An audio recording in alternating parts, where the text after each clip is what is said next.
दोस्तों, आज दुनिया बहुत तेज़ी से बदल रही है, जिससे हम अपने स्वार्थ के लिए बहुत सी ऐसी चीज़ें हैं जो कर रहे हैं, जिससे हम अपने पर्यावरण और इसके विकास में चुनौतियां खड़ी कर रहे हैं, जिसका परिणाम हमें भुगतना ही पड़ेगा यदि हम समय रहते इस पर ध्यान नहीं दिए तो।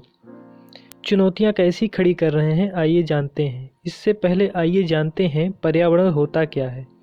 दोस्तों, पर्यावरण शब्द परिधन आवरण से मिलकर बना है। परि का मतलब होता है चारों तरफ और आवरण का मतलब होता है घेरा। मतलब हम प्राकृतिक चीज़ों से घिरे हुए होते हैं, जैसे जल, मिट्टी, जीव जंतु, पेड़ पौधे आदि सब चीज़ों से हम घिरे रहते हैं और एक दूसरे को प्रभावित भी करते हैं। इसलिए प्राकृतिक संसाधनों का संरक्षण करने के लिए एक संगठन बनाया गया है, जिसका नाम अंतर्राष्ट्रीय प्रकृति संरक्षण संघ है। इसका English name the international union for conservation of nature, जिसे शॉर्ट में IUCN भी कहते हैं। इसको 5 अक्टूबर 1948 में स्थापित किया गया था, जो हमें समय समय पर बताता है कि कौन कौन से जीव जंतु तथा पेड़ पौधे विलुप्त हो चुके हैं और कौन कौन से जीव जंतु हैं जिनके विलुप्त होने की संभावना है तथा कौन कौन से संकटग्रस्त हैं। इन सब की जानकारी यह हमें एक सूची के माध्यम से देता है। यह संघ विश्व के विभिन्न देशों के संरक्षण संगठनों के नेटवर्क से प्राप्त जानकारी के आधार पर लाल सूची, जिसे हम रेड डाटा बुक भी कहते हैं, प्रकाशित करता है, जो विश्व के सबसे अधिक संकटग्रस्त प्रजातियों को दर्शाती है। इस सूची को जातियों के विलुप्त होने के जोखिमों का आकलन करके तैयार किया जाता है। इस लाल सूची में 9 श्रेणियां होती हैं, जिससे हर जीव के जाति को 9 में से किसी एक श्रेणी में डाला जाता है।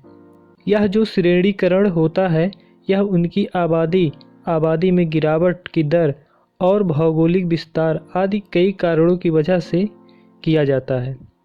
आइए इनकी श्रेणियों को देखते हैं। पहला है विलुप्त, इसे EX से भी दर्शाते हैं। इस श्रेणी में उन जातियों को डाला जाता है जिनके एक भी सदस्य इस धरती पर जीवित नहीं होते हैं, मतलब कि जो पूरी तरह से समाप्त हो चुके होते हैं, उन्हें विलुप्त विकल्प में डाला जाता है। दूसरा है वन विलुप्त, इसे EW से दर्शाते हैं। इस श्रेणी में उन जीवों की जातियों को डाला जाता है जो वन से पूर्णतः खत्म हो चुके होते हैं। जो बचे हुए जातियां होती हैं, वो केवल चिड़ियाघरों या मानव निर्मित स्थानों पर पाए जाते हैं। ऐसे जानवरों को वन विलुप्त श्रेणी में डाला जाता है। तीसरा है घोर संकटग्रस्त, इसे CR से भी दर्शाते हैं।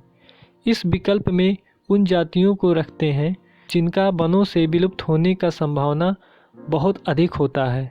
चौथा है संकटग्रस्त, इसे EN से भी दर्शाते हैं। इस विकल्प में उन जातियों को रखते हैं जिनका वनों से विलुप्त होने का खतरा रहता है, मतलब उनका वनों से विलुप्त होने का खतरा है, उतना ज़्यादा नहीं है जितना तीसरे में है।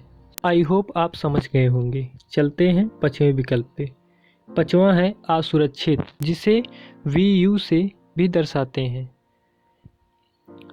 इस विकल्प में उन जातियों को रखते हैं जिनका वनों से संकटग्रस्त होने की संभावना होती है। इस विकल्प में उन जातियों को रखते हैं जिनका वनों से संकटग्रस्त होने की संभावना होती है, मतलब हो जाने की संभावना है, अभी हुआ नहीं है, होने की संभावना है। 6वां विकल्प है संकट निकट, जिसे ENT से भी दर्शाते हैं। इस विकल्प में उन जीवों के जातियों को रखते हैं जिनका भविष्य में संकटग्रस्त होने का संभावना है। देखिए, 5वें विकल्प में यदि उन्हें वनों से नहीं निकाला गया तो उन्हें संकटग्रस्त होने की संभावना थी, मतलब कि यदि उन्हें तत्काल वनों से नहीं निकाला गया तो वे भी संकटग्रस्त हो सकते हैं। लेकिन 6ठे में उन्हें भविष्य में संकटग्रस्त होने की संभावना है, मतलब अभी तत्काल अगर जो नहीं निकाला गया तब भी कुछ उन्हें नहीं होगा, लेकिन भविष्य में उन पर खतरा आ सकता है। 5वें और 6ठे में बस इतना ही फ़र्क है। 7वां है संकट मुक्त, जिसे हम LC से भी दर्शाते हैं। इस विकल्प में उन जातियों को रखते हैं जिनका बहुत कम खतरा होता है। ये बड़ी तादाद और विस्तृत क्षेत्र में पाए जाने वाली जाति होते हैं, इसीलिए इन्हें इस विकल्प में रखा जाता है। 8वां है आंकड़ों का अभाव, जिसे हम DD से भी दर्शाते हैं।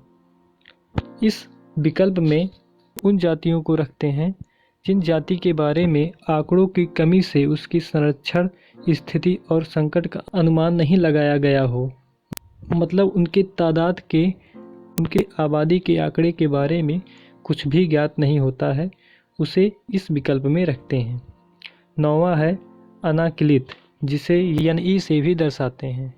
इस विकल्प में उन जातियों को रखते हैं जिन जातियों की संरक्षण स्थिति का अंतर्राष्ट्रीय प्राकृतिक संरक्षण संघ के संरक्षण मापदंड पर आकलन अभी नहीं हुआ होता है।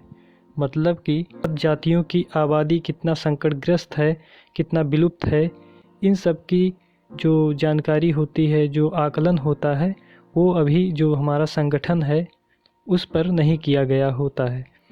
इसीलिए इन जातियों को 9वें विकल्प में रखते हैं। आप लोगों को वीडियो ज़रूर अच्छी लगी होगी। यदि अच्छी लगी हो तो ज़रूर लाइक करें और चैनल पर नए हैं तो चैनल को सब्सक्राइब कर लें।